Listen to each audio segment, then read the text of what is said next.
आज आपण 34 छातीच्या तुकडा कटोरीचं म्हणजेच डबल कटोरीचं संपूर्ण ड्राफ्टिंग आणि कटिंग पाहतोय। त्याचसोबत 34 छातीनुसार तुकडा कटोरी नेमकी किती प्रमाणात वाढवावी ते माहितीसह पाहणार आहोत। तर त्यासाठी व्हिडिओ स्किप न करता संपूर्ण पहा। ब्लाऊजचं ड्राफ्टिंग करण्यापूर्वी ब्लाऊजची मापं तयार ब्लाऊजवरून घेतली आहेत। तर ही आपली मापं आहेत। पूर्ण उंची आहे 13 इंच, छाती आहे 34 इंच, कंबर आहे 28 इंच, पुढील गळा 6 इंच, मागील गळा 8 इंच, बाही लांबी 5, दंडघेर 6 आणि कटोरीचं माप 5 इंच। हे कटोरीचं माप छातीच्या फॉर्म्युलानुसार काढलं आहे। आता आपण ड्राफ्टिंग करतोय। इथे मी डबल फोल्ड पेपर घेतला आहे, कारण एकाच वेळी पुढील आणि मागील दोन्ही भाग ड्राफ्टिंग कटिंग करतोय। तर सुरुवातीला आपण पूर्ण उंची टाकत असतो। कटोरी ब्लाऊजमध्ये उंची टाकत असताना 1 इंच मार्जिन घ्या, म्हणजेच आपली पूर्ण उंची आहे 13 इंच। त्यामध्ये 1 इंच ॲड करून 14 इंचाला मार्क करून इथं सरळ रेषा ड्रॉ करून घेतोय। त्यानंतर शोल्डरचं माप टाकतोय। शोल्डरचं माप नेहमी मागील गळ्यानुसार घ्या।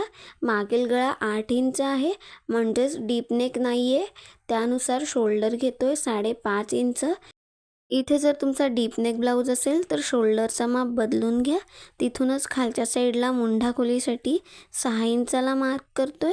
पुन्हा बंद बाजूकडून 5.5 इंचाला मार्क करून थोडं पुढल्या साईडला 6 इंचाला मार्क करा। आता हे सगळे पॉईंट्स जोडत इथे बॉक्स ड्रॉ करून घेतोय। अशा पद्धतीने मार्क केल्याने मुंढा रेषा आणि छाती रेषा अगदी सरळ रेषेत येतात।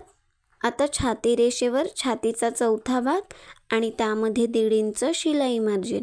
इथं शिलाई मार्जिन तुमच्या आवडीनुसार कमी जास्ती करू शकता।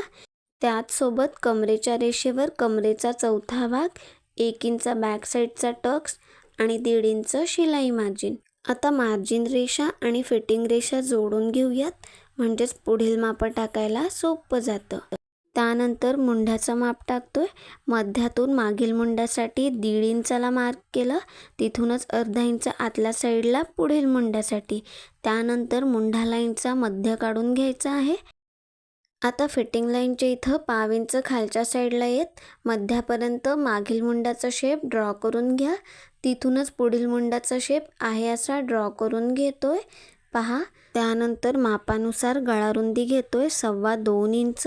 जेव्हा तुम्ही गळ्याला पायपिंग करत असता तेव्हा 1/2 इंचाने गळा रुंदी वाढवून घेत जा, नाहीतर मग गळा अतिशय दाटल्यासारखा होतो। पुढील गळ्याची खोली आहे 6 इंच, त्यामध्ये अर्धा इंच शिवण्यात असं 6.5 इंचाला मार्क करून पुन्हा बंद बाजूकडून 2 इंचाला मार्क करून इथे हा बॉक्स ड्रॉ करून घेतोय। कटोरी ब्लाऊजमध्ये शक्यतो पुढील गळ्यासाठी गोलच गळ्याचा शेप घ्या। इथे आपण गोल गळ्याचा शेप ड्रॉ करून घेतला। त्यानंतर योगपट्टीचा मार्क करतोय। बस्ट साईजनुसार योगपट्टी घेतोय 2.25 इंच। कमरेच्या रेषेवरून वरच्या साईडला 2.25 इंचाला मार्क करून तिथं सरळ रेषा ड्रॉ करून घ्या। त्यानंतर आयुक पट्टीच्या बाजूने वरच्या साईडला 1.25 इंचाला मार्क करून घ्या। त्यानंतर योगपट्टीला गोलाकार देण्यासाठी आयुक पट्टीच्या बाजूने योगपट्टीवर छातीच्या 10व्या भागाला मार्क करायचा आहे। 34 छातीनुसार 10वा भाग येतो 3.4 इंच। तर आयुक पट्टीच्या बाजूने योगपट्टीवर 3.4 इंचाला मार्क करून इथे आपण गोलाकारात योगपट्टीचा शेप ड्रॉ करून घेतो। योगपट्टीचा शेप गोलाकारात दिल्यामुळे ब्लाऊज ब्रेस्टला छान फिटिंगला बसतो, त्यामुळे अशाच पद्धतीने योगपट्टीचा शेप ड्रॉ करून घ्या। आता 34 छातीनुसार कटोरीचं माप घेतोय 5 इंच। आयुक पट्टीच्या बाजूने योगपट्टीवर 5 इंचाला मार्क करून घेतलं, तिथूनच वरच्या साईडला 1.5 इंच इतपत अंतर सोडत पुन्हा 5 इंचाला मार्क करून घेतलं। आता तिथपर्यंत सरळ रेषा ड्रॉ करून घेतोय। कटोरी मार्क करण्याचा हा पहिला पॉईंट आहे। त्यानंतर पुढील मुंड्याच्या इथून आतल्या साईडला 2.5 इंच आणि 2.25 इंच असे 2 पॉईंट मार्क करून घेतले। गळ्याच्या बाजूने खालच्या साईडला 5.25 इंचाला मार्क करून घ्यायचा आहे। आता पुढील मुंड्याच्या इथून आतल्या साईडला जे 2 पॉईंट ड्रॉ केले त्यामधून कोणता शेप देण्यासाठी योग्य वाटतोय त्यामधून कटोरीचा शेप अशा पद्धतीने डॉटेड लाईनमध्ये ड्रॉ करून घ्या. खालच्या साईडला सरळ रेषेत मार्क केल्यामुळे कटोरीचा शेप छान गोलाकारात येतो. जेव्हा तुम्हाला शेप परफेक्ट वाटेल तेव्हाच हा शेप डार्क करून घ्या. जेव्हा आपली मूळ कटोरी परफेक्ट येईल तेव्हाच आपली वाढीव कटोरी परफेक्ट येईल. त्यामुळे मूळ कटोरीचा मार्क परफेक्ट मापानुसार करा. आता 34 छातीनुसार ही तुकडा कटोरी 2.5 इंचाने वाढवतोय. योगपट्टीच्या इथून वरच्या साईडला 2.5 इंचाला मार्क करून ह्या कटोरीवर मध्यात लाईन ड्रॉ करून घ्यायची आहे. इथे पहा, आपण मूळ कटोरीचे 2 भागात विभाजन करून घेतले. पुढे आपण 34 छातीनुसार अतिशय सोप्या पद्धतीने ही मूळ कटोरी वाढवून घेणार आहोत. तर त्यासाठी व्हिडिओ स्किप न करता पहा. त्यानंतर ही जी आपली मूळ योगपट्टी आहे ती ब्लाऊज शिवते वेळेस कापडावर वाढवून घ्यायची असते. तर बऱ्याच वेळा आपण वाढवायला विसरतो, त्यामुळे इथेच आपण डायरेक्ट पेपरवर वाढवून घेतोय. योगपट्टीच्या खालच्या साईडला अर्धा इंचाला मार्क करून तिथे सरळ रेषा ड्रॉ करून घ्या. तुम्हाला जितकं शिवण्यात लागेल त्यानुसार योगपट्टी खालच्या साईडने वाढवून घ्या. त्यानंतर पुढील भागात जो आपण बॅक साईडचा टक्स मार्क करून घेतला आहे तो आपल्याला पुढील भागात आहे असा ठेवायचा आहे. कारण जेव्हा आपण आयुगपट्टी जोडत असतो किंवा बाजूचे साईड पार्ट तेव्हा त्यामधलं अर्ध मार्जिन मायनस होऊन जातं आणि उरलेलं आपण फिटिंगच्या वेळी कटिंग करू शकतो. इथे आपण 34 छातीनुसार तुकडा कटोरीच्या पुढील भागाचं संपूर्ण ड्राफ्टिंग करून घेतलं. आता पुढील भागातून मागील भाग सेपरेट कसा करावा ते पाहूयात. सुरुवातीला योगपट्टीच्या खालच्या साईडने कटिंग करायला सुरुवात करतोय. त्यानंतर मार्जिन रेषा कटिंग करून घ्या. त्याचसोबत मागील मुंड्याचा शेप आहे असा कटिंग करून घेतोय. आता इथे आपल्याला दोन्ही पार्ट सेपरेट करून घ्यायचे आहेत. सुरुवातीला आपण मागील भाग घेतोय. पुढील भागात जे आपण योगपट्टीसाठी अर्धा इंच मार्जिन वाढवलं ते मागील भागातून मायनस करून घेतोय. खालच्या साईडने अर्धा इंचाला मार्क करून सरळ रेषा ड्रॉ करून घेतोय. त्यानंतर कंबर आणि छातीमध्ये जे आपण 1.5 इंच मार्जिन घेतलंय ते इथे मार्क करून मार्जिन रेषा ड्रॉ करून घेतोय. त्यानंतर गळारुंदी घेतली आहे 2.25 इंच. मागील गळ्याची खोली आहे 8 इंच. त्यामध्ये अर्धा इंच शिवण्यात असं 8.5 इंचाला मार्क करून पुन्हा खालच्या साईडने 2.25 इंचाला मार्क करून इथे हा बॉक्स ड्रॉ करून घेतोय. मागील गळ्यासाठी तुमच्या आवडीनुसार कोणत्याही गळ्याचा शेप ड्रॉ करून घ्या. मी इथं साध्या गोल गळ्याचा शेप ड्रॉ करून घेतला. आता मागील भागाचा टक्स मार्क करण्यासाठी बंद बाजूकडून मार्जिन रेषेपर्यंतचा मध्य काढून घ्यायचा आहे. मध्यात मार्क करून घ्या. त्यानंतर जे आपण 1 इंच टक्ससाठी घेतलं आहे ते दोन्ही बाजूला अर्धा इंच मार्क करून टक्सची उंची 4.25 इंच घेतोय. आता हा मागील भागाचा टक्स ड्रॉ करून घेऊयात. छातीच्या मापानुसार मागील भागाच्या टक्सची उंची आणि रुंदी बदलत असते. आता जो एक्स्ट्राचा पेपर आहे तो कटिंग करून घेतला. त्यानंतर गळाचा शेप आहे असा कटिंग करून घेतोय. इथे आपण अगदी सोप्या पद्धतीने 34 छातीच्या मागील भागाचं ड्राफ्टिंग कटिंग केलं. आता पुढील भाग घेतोय. इथे आपण पुढील भागाचे पार्ट सेपरेट करून घेतोय. सुरुवातीला योगपट्टी सेपरेट करून घ्या. त्यानंतर पुढील मुंडाचा शेप आहे असा कटिंग करून घेतोय. आता पुढील गळाचा शेप आहे असा कटिंग करून घ्या. त्यानंतरच दोन्ही साईड पार्ट सेपरेट करून घेतोय. आता ही मूळ कटोरी वाढवून घ्यायची आहे. त्यापूर्वी ती मध्यात फोल्ड करून मध्यात नॉच देऊन घ्या. त्यानंतर ज्या साईडने आपण कटोरी जोडत असतो त्या बाजूने अर्धा इंचाला एक रेषा कमी इतपत अंतर मार्क करून मध्यापर्यंत गोलाकारात शेप देऊन घ्या. आता जो एक्स्ट्राचा पेपर आहे तो कटिंग करून घेतोय. कटोरीचा शेप गोलाकार येण्यासाठी आपण अशा पद्धतीने कटिंग करून घेतलं. आता ही मूळ कटोरी मध्यातून कटिंग करून घ्या. आता ही आपण पेपरवर वाढवून घेतोय. सुरुवातीला आपण टॉप पार्ट घेतोय.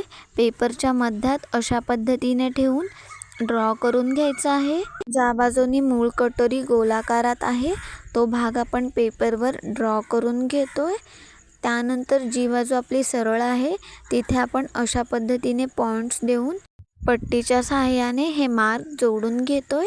अशा पद्धतीने मार्क केल्याने शेप द्यायला सोपं जातं. त्यानंतर 34 छातीनुसार खालच्या साईडने ही कटोरी 1 इंचाने वाढवून घ्यायची आहे. खालच्या बाजूने दोन्ही बाजूला 1 इंचाला मार्क करून तिथपर्यंत सरळ रेषा ड्रॉ करून घ्या. प्रत्येक छातीच्या मापानुसार हे अंतर बदलत असतं. कटोरी जोडल्यानंतर आयुक पट्टी जोडण्यासाठी जे 1/2 इंच मार्जिन लागतं ते आपण मागच्या बाजूला वाढवून घेतोय. 1/2 इंचाला मार्क करून तिथून खालच्या साईडला अशी क्रॉस रेषा ड्रॉ करून घ्यायची आहे. त्यानंतर ही कटोरी जोडण्यासाठी जे अर्धा इंच मार्जिन लागतं ते आपण पुढल्या बाजूला वाढवून घेतोय. आता इथून जे आपण खालच्या साईडला 1 इंच मार्क केलं तिथेपर्यंत डॉटेड लाईनमध्ये कटोरीचा शेप ड्रॉ करून घ्या. डॉटेड लाईनमध्ये मार्क केल्याने कटोरीचा शेप छान गोलाकारात येतो. त्यानंतर हा शेप डार्क करून घेतला. आता खालच्या बाजूचं जे एकूण अंतर आहे त्याचा मध्य काढून घ्यायचा आहे. टेप अशा पद्धतीने ठेवून मध्यात मार्क करून घ्या. आता 34 छातीनुसार ही मूळ कटोरी 1 इंचाने वाढवतोय. जिथं आपण मध्य काढला तिथे खालच्या साईडला 1 इंचाला मार्क करून सुरुवातीला डॉटेड लाईनमध्ये ही मूळ कटोरी वाढवून घेतोय. जेव्हा तुमचा शेप परफेक्ट येईल त्यानंतरच हा शेप डार्क करून घ्या. खालच्या साईडचा शेप द्यायला थोडंसं कठीण जातं, त्यामुळे डॉटेड लाईनमध्ये मार्क करा, त्यानंतरच डार्क करा. इथे तुमच्या लक्षात आलंच असेल, सुरुवातीला आपण मूळ कटोरी आहे अशी मार्क करून घेतली. त्यानंतर दोन्ही बाजूला 1-1 इंचाने वाढवून घेतली. गळ्याच्या बाजूने 1/2 इंच आणि शिलाईच्या बाजूने अर्धा इंच मार्जिन वाढवून खालच्या साईडने मूळ कटोरी 1 इंचाने वाढवली. आता जो आपला खालच्या साईडचा पार्ट आहे तो वाढवून घेतोय. आहे असा पेपरवर ठेवून ड्रॉ करून घेतोय. खालच्या साईडचा पार्ट जो सरळ रेषेत आहे तिथे आपण मार्क करून घेतोय. त्यानंतर जो गोलाकार शेप आहे तो आहे असा ड्रॉ करून घेतोय. पेपर थिक नसल्यामुळे मार्क करायला कठीण जातं, त्यामुळे अशाच पद्धतीने पॉइंट देऊन मार्क करून घ्या. शेप अगदी परफेक्ट येतो. आता खालच्या साईडचा पार्ट वाढवण्यासाठी वरच्या साईडच्या कटोरीचं अंतर मोजून घ्यायचं आहे. पहा, खालच्या साईडचा जो गोलाकार शेप आहे तो पट्टीच्या सहाय्याने अगदी व्यवस्थित मोजून घ्या. पहा, इथे आपलं अंतर 8 इंच आलं आहे. आता खालच्या साईडचा जो पार्ट आहे त्याचा मध्य काढून घ्यायचा आहे. पट्टी अशा पद्धतीने ठेवून मध्यात मार्क करून घ्या. मध्यातून दोन्ही बाजूला 4-4 इंचाला मार्क करून घ्यायचं आहे. आपलं एकूण अंतर 8 इंच आलं आहे, म्हणून आपण दोन्ही बाजूला मध्यातून 4-4 इंचाला मार्क करून घेतलं. आता तिथपर्यंत सरळ रेषा ड्रॉ करून घेतोय. आता हा पार्ट बाजूने वाढवून घेतोय. त्यासाठी एका बाजूचं अंतर मोजून पहा. इथे आपलं 1.5 इंच अंतर आलं आहे, त्यामध्ये 1 इंच ॲड करायचं आहे. म्हणजेच इथे आपण 2.5 इंचाला मार्क करून घेतलं. जिथे आपण पॉईंट दिला आहे तिथे सरळ रेषेत हे अंतर वाढवून घ्या. त्यानंतर पुढल्या बाजूचं अंतर 2 इंच आलं आहे, तर त्यामध्ये 1 इंच ॲड करून म्हणजेच 3 इंचाला मार्क करून घेतोय. आता जिथे आपण मार्क केलंय तिथपर्यंत सरळ रेषा ड्रॉ करून घ्या. त्यानंतर जिथे आपण मध्य काढला आहे तिथे खालच्या साईडला 1 इंचाला मार्क करा. आता ज्या पद्धतीने आपण साधी कटोरी जोडतो त्याच पद्धतीने इथे आपण दोन्ही पॉईंट जोडून घेतले. त्यानंतर मध्यातली सरळ रेषा ड्रॉ करून घेतोय. आता या रेषेच्या दोन्ही बाजूला कटोरीचा मेन टक्स मार्क करतोय. 34 छातीनुसार हा टक्स 1.25 इंचाचा घ्यायचा आहे. पहा, 1.25 इंचाला मध्यात फोल्ड करून या रेषेच्या दोन्ही बाजूला मार्क करून घ्या. प्रत्येक छातीनुसार ह्या टक्सची रुंदी बदलत असते. आता हा टक्स वरच्या पॉईंटपर्यंत ड्रॉ करून घेतोय. जेव्हा आपण हा टक्स शिलाई करणार आहोत तेव्हा अशाच पद्धतीने क्रॉस आकारात वरच्या पॉईंटपर्यंत शिलाई करून घ्यायचा आहे. टक्स ड्रॉ करून झाल्यानंतर कटोरीच्या डाव्या बाजूचं अंतर मोजून पहा. पुन्हा आपल्याला समोरच्या साईडला तेवढंच अंतर मार्क करून घ्यायचं आहे. साधारण 1 रेषा इतपत एक्स्ट्रा येतं, ते मध्यात आपण अशा पद्धतीने क्रॉस आकारात जोडून घेतोय. पेपर कटिंग करत असताना छोट्या छोट्या गोष्टी लक्षात घ्या, तेव्हाच आपला पफ छान येईल. इथे पाहताय, खालच्या साईडचा पार्ट वाढवण्यासाठी वरच्या कटोरीचं जे गोलाकाराचं अंतर आहे ते मोजून घेतलं. जिथं आपण मध्य काढला होता तिथे दोन्ही बाजूला समान अंतर ड्रॉ करून घेतलं. त्यानंतर कटोरीच्या अप्पर पार्टचं जे बाजूचं अंतर आहे ते मोजून त्यामध्ये 1 इंच मार्जिन ॲड करून दोन्ही बाजूला वाढवून घेतलं. त्याचसोबत आपला मेन टक्स 1.25 इंचाचा घेतला. ज्या पद्धतीने आपण साधी कटोरी वाढवत असतो त्याच पद्धतीने इथं टक्स ड्रॉ करून घेतला. अशा पद्धतीने इथे आपण 34 मापाची ही डबल कटोरी अगदी सोप्या पद्धतीने वाढवून घेतली. इथे आपल्या कटोरीचं संपूर्ण ड्राफ्टिंग झालंय. आता कटिंग करून घेतोय. ब्लाऊजचं पेपर कटिंग घेत असताना किंवा कटोरी वाढवत असताना ब्लाऊजची मापं प्रमाणात घेणं फार महत्त्वाचं आहे, तरच तुमचा ब्लाऊज फिटिंगला छान बसेल. त्याचसोबत कटिंगसोबत तो शिलाई करणं सुद्धा फार महत्त्वाचं आहे. पुढील व्हिडिओमध्ये आपण तुकडा कटोरी ब्लाऊजची शिलाई पाहणार आहोत, तर त्यासाठी चॅनलला नक्की सबस्क्राईब करा. इथे आपल्या तुकडा कटोरीचं संपूर्ण ड्राफ्टिंग आणि कटिंग झालं आहे. आता आपण बाहीचं कटिंग करतोय. त्यासाठी हा पेपर घेतला आहे, मध्यात फोल्ड केला आहे. समोरच्या साईडला याची ओपन बाजू आहे. आता बाहीची उंची टाकतोय. ही अस्तरची बाही आहे, त्यानुसार बाहीच्या उंचीमध्ये 1 इंच मार्जिन घेतोय. इथे जर साधी बाही असेल तर 1.5 इंच मार्जिन घ्या. खालच्या साईडने वरच्या साईडला 6 इंचाला मार्क करून इथं सरळ रेषा ड्रॉ करून घेतली. त्यानंतर बाहीची घडी घेत असताना छातीनुसार घ्या.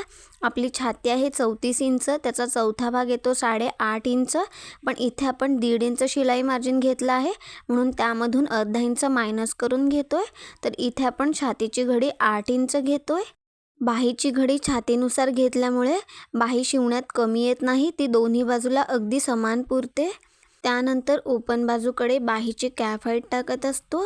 34 छातीनुसार 12व्या भागाप्रमाणे कॅफ हाईट घेतोय 2.8 इंच. ओपन बाजूकडे अर्ध्यात 2.8 इंचाला मार्क करून तिथे रेषा ड्रॉ करून घेतली. आता या रेषेमधून जे आपण 1.5 इंच मार्जिन घेतलंय ते मायनस करून घ्यायचं आहे. अशा पद्धतीने कॅफ हाईट टाकल्यामुळे मुंढ्यात चुण्या येत नाही. आता मार्जिन रेषेपासून बंद बाजूपर्यंत अशी क्रॉस रेषा ड्रॉ करून घ्या. त्यानंतर ह्या रेषेचा मध्य काढून घ्यायचा आहे. अशा पद्धतीने टेप ठेवून मध्यात फोल्ड करून घ्या. त्यानंतर मध्यात मार्क करा. आता जिथे आपण मार्क केलंय तिथे वरच्या साईडला अर्धा इंचाला मार्क करून बंद बाजूकडून आतल्या साईडला 1 इंचाला मार्क करा. आता हे दोन्ही पॉईंट्स जोडत मागील मुंड्याचा शेप ड्रॉ करून घेतोय. पुन्हा मध्यातून फिटिंग लाईनपर्यंतचा मध्य काढून घ्यायचा आहे. मध्यात मार्क करून तिथे खालच्या साईडला 1/2 इंचाला मार्क केलं. आता हे तिन्ही पॉईंट्स जोडत मागील मुंड्याचा शेप ड्रॉ करून घेतोय. अशा पद्धतीने मुंड्याचा शेप दिल्याने बाही फिटिंगला छान बसते. त्यानंतर बॉटमला दंडघेराचं माप आणि त्यामध्ये 1.5 इंच शिलाई मार्जिन. आता मार्जिन रेषा आणि फिटिंग रेषा जोडून घेऊयात. इथं आपलं ड्राफ्टिंग झालं आहे. आता कटिंग करून घेऊयात. सुरुवातीला मागील मुंड्याचा शेप आहे असा कटिंग करून घेतोय. त्यानंतरच बाही ओपन करून पुढील मुंड्याचा शेप आहे असा कटिंग करून घ्या.